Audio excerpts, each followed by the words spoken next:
Hello lovely people, it's Caroline here from Twin Flame Musing. Thanks for joining me again here today, and for those of you who haven't been here before, thanks for stopping by. Once again, I'm here with our weekly Twin Flame guidance reading, where we focus on what we can be doing to navigate this journey with a little bit more grace and ease. So what is it that we're going to focus on this week to bring us towards wholeness and in turn bring us towards union? So let's get started. The first deck, as always, I'm going to draw from is the Twin Flame Wisdom deck, and we're going to get an overall theme for this week, something we can be focusing our energies towards. Now, I'm doing this reading is at the 20th of 20th of May, but whenever you come across this reading is when it's going to apply to you. Spirit Divine has this wonderful way of letting things find us when we need it the most. So don't pay too much attention to the actual date on the video, because you will receive this message when you're needing it the most. All right. So we're just after one card, please, Spirit. One card. The overall theme for this week.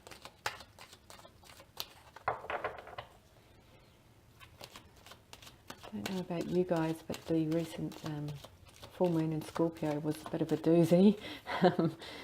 certainly knocked me about a bit, but yeah, a day later and I'm feeling quite different, quite a bit lighter. So I hope that's what you're experiencing as well. Yeah, I don't see how full moon can really knock us about energy wise, but the insights and growth we get often around those times are so important. And that's one thing I would recommend. Oh, there we go. One thing I would recommend is actually writing down some of those things, because at the time you get these inspirations or intuitions or hits of just random thoughts coming out of nowhere, they may not make sense to you. But if you write them down and, you know, at different stages, just reflect back, all of a sudden you'll start seeing how that message was important to you, or how that message can be applied, and the real meaning behind that message. So I definitely recommend keeping a little bit of a journal, or just even a little note. I do mine often on my phone. Something will pop in and I'll just randomly write it down. And yeah, and it's amazing the insights when you go back across some of that stuff. What it brings to you that you can't see right in this moment. Anyway, we've got the first card out there, which is received. So we'll grab another couple of cards to go with that. What have we got here? The next deck I'm going to draw from is the Akashic Tarot deck. It's one of my favourites, from Sharon Klinger. Oh, the card flew straight out there. You probably can't see that because it fell out off camera, but let me grab that. Sharon Klinger and Sandra Taylor. And then we will grab a card. Let me think about this. Really, let's not think about it. Let's just go with what feels right. That is the key. Whoa. Okay, that one came straight out, and that's from the Psychic Tarot and Oracle card deck by John Holland. And then we'll just grab one final message. I think we'll take that from the Flower Therapy Oracle card. Oh, and that one flew out. My goodness, my cards are super jumpy today. Let's grab that card. Let's see what we've got. Okay.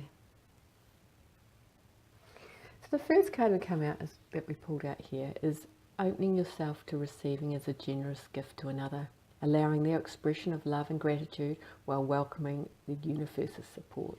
And immediately the message I'm getting from that card is that often on this journey, because it's quite foreign and quite different from a lot of what our friends and family and those you associate with are going through, we often become conditioned to be extremely independent, really self-reliant and resourceful, which isn't a bad thing at all.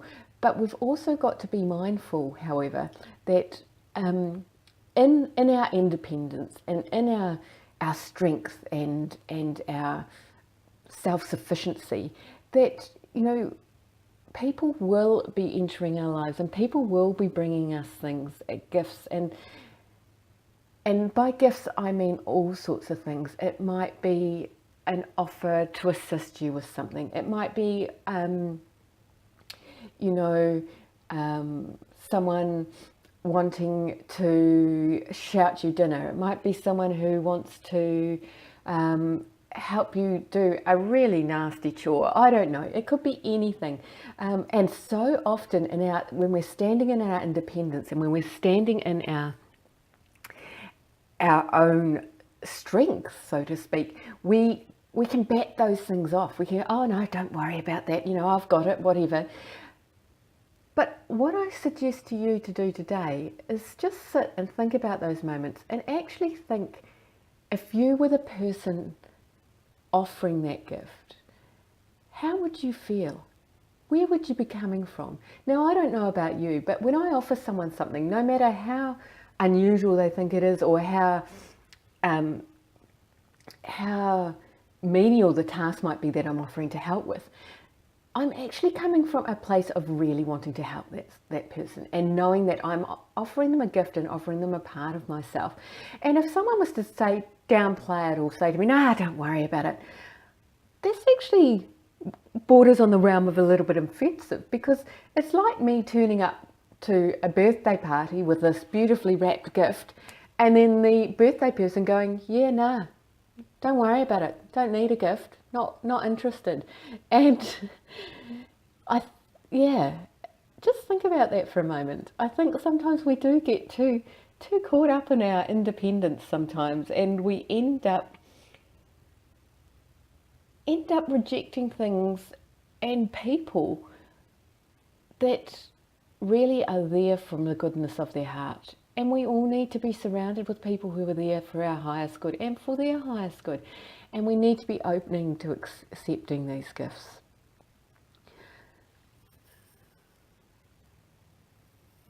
The other thing that immediately comes to mind when I think about receiving and look at this next card, the Eight of Forces, the lightning bolt, is that by learning to receive, it can illuminate so much more and bring light into the darker times. Often we can sometimes mistake someone's generosity or willingness to give to us as pity.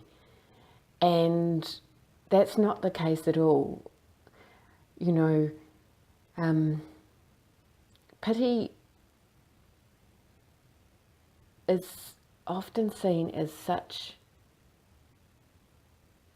a how can I put it? Such a quite a negative emotion, because I don't know about you, but often I see when people feel pity towards me, that they don't see me strong, that they see me as being weak, and they feel sorry for me, and that, you know, they're not acknowledging the strength and the resilience that I have within. So pity to me can sometimes feel quite divisive and quite a derogatory, you know, or insulting. It's insulting, not derogatory. Insulting is probably a better term, which is funny, because when we look at pity and we look at it on the other side, if we look at it and it's coming from someone with a really open and loving heart, then really pity isn't a bad thing. It is a form of compassion, you know, and we need people to be more compassionate in this world. We need people to understand that there are dark times in our lives, and that sometimes, you know, this person bringing this gift or offering you something is actually the light that'll start changing that situation for you. That'll start parting the clouds and bringing new perspective to a situation. The other thing we need to think about when we're looking to receive, or when we're opening up ourselves up to receiving things, is to really go into our higher selves. And when you're feeling that resistance towards receiving, just check in with yourself, check in with your higher self, and start trying to understand or delve or ask yourself this question, you know, what is the intention behind this? What is the learning I can have from receiving this, you know? And really understand the place that what is being offered is coming from.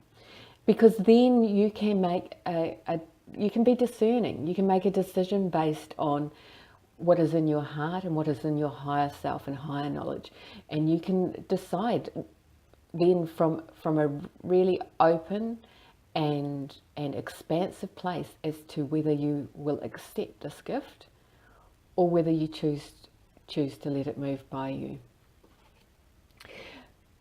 But by truly learning to receive and really accepting that, you're also showing the universe more of what you're wanting to come into your life. So when you're open to receiving and you are welcoming of these gifts, then the universe will go out there and try and make more of these gifts available to you, more of these things and experiences that you're open to come into your circle, because you're lifting your vibration and you're aligning your vibration with that you're wanting to receive. And through doing that, we take ourselves into a sphere of healing. We start healing from old wounds. We start really seeing the truth and the lessons in the things that we may have rejected before, or we may have tried to avoid. You know, one of the things with receiving is learning to sit with that discomfort about accepting something from someone else, and really looking into why am I feeling this discomfort? Why am I struggling to accept something from someone else? Why is it that I'm needing to be so independent? Why is it that I'm needing to be so sufficient? Is it experiences that I've had in the past? Is it memories from the past? Is it the way that I grew up in childhood where I couldn't rely on anyone, or times where I've been abandoned in the past before? You know, these are all really valid things to explore when you find yourself in that place of resistance to receiving. What I'd like to do next is have a look and take a card or two from the Twin Flame Messages deck by Mystic Moon. This is one of my favourite decks, and what I'd like to do with this deck is get some perspective for us as to how receiving is viewed by our divine counterparts, or more to the point, what our divine counterparts want us to know about receiving. So let's grab, we'll just see a couple of cards, 1, 2 cards, and see what comes out for us and what messages our divine counterpart has for us in terms of receiving. What message do our divine counterpart please Spirit have for us in terms to be receiving and being open to receiving? Is there something they want us to know?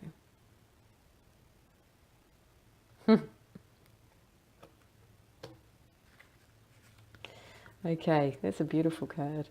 Let's grab another one to go with it. Oh, no, I've got a definite no. Don't grab another, go with us. All right. Ooh, that was a 9.5. Right, okay. I can't ignore the signs I'm receiving any longer.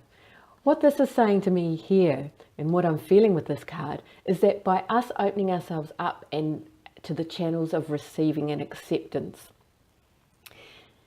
it is also a mirror, a mirror for our divine counterparts. Because what that's doing is the universe is now starting to send them signs, showing them that we are ready. And we are ready for them to come back into our lives if you're in separation, or we're ready for them to show up in their true authentic selves if you're in more contact with them. And that the pull is getting so hard for them, hard in a good way.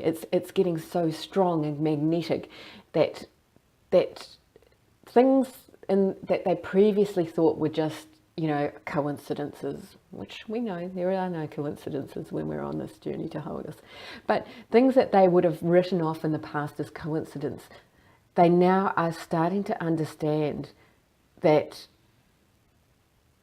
these are signs and things that they should be taking notice of. So through us receiving and opening ourselves up to receiving, as I said before, it is going to magnetize and draw our divine counterparts close to us, which is really lovely. And part of that is because through receiving we can also do, as I said, do a lot of healing, and through us healing we automatically heal our divine counterparts as well. what I think I might do is just grab us one final card for this week. One final card from our guides, and this is your Ask Your Guides Oracle cards from Sonia Choquette, and I hope I've said her name well. I don't know, maybe you have to YouTube that and see if I can find her talking about herself or anything, you know, because I don't know, saying someone's name correctly, it's just feels right and it feels respectful. Anyway, that's one of my little pet things. So I'm just going to ask for one final card from our guides in regards to receiving. And we get the Master Teacher, number 38, which is an 11 card. If 8 and 3 is 11, interesting. And what this is saying to me is through receiving, we take ourselves on our soul paths and we open ourselves up to these amazing opportunities and insights. These stars remind me of insights in the wisdom of our higher selves, this old face. So there is so much more to receiving than just taking a gift, or taking a gift's not quite the term, but you know, to just accepting something from someone else. It actually leads us onto the path where we can step away from our shadows and leads us towards higher insights and higher wisdoms within ourselves, which is really beautiful. What I might do is I'll actually have a look. I'm feeling drawn to have a look at the message that this card actually has for us in the book. So let me put that down there, or actually I might put it up there because I think this one's really important as well. So, in it, let's see, number 38. Okay, so what have we got here? So the Master Teacher, purpose. You're beginning to stride into your purpose. Work is no longer a struggle and your Master Teacher is guiding you along the way. The more aligned you become with your life's proper path, the more your days will flow with ease. You'll lose track of all barriers as you go with the flow and throw your heart and soul into your efforts. Your dedication will pay off in the long run, but even this isn't important. Your efforts are their own rewards. So that's really beautiful, and it ties in with them. It very much ties in with being open to receiving and open to accepting the gifts from others as well as the universe. What I'm going to do now is I will leave a little self-inquiry sheet or a link to a self-inquiry sheet in the comments section below, and it'll just help you explore a little bit some of your barriers to receiving and have a look at how you can be more open to receiving in your life. So hopefully this week's reading has been helpful to you. It's helped you, and it helps you to just spend a little bit more time taking notice of the things, taking notice and being open to accepting the gifts and things that come into your life, because they are there to help you and to guide you on your soul's path, which ultimately, when we're on our soul's path, in our flow, everything becomes easy and comes a lot more naturally, and we can navigate the journey with a lot more grace and ease. So until next time, wishing you infinite love and gratitude, and I look forward to seeing you all next week. Take care.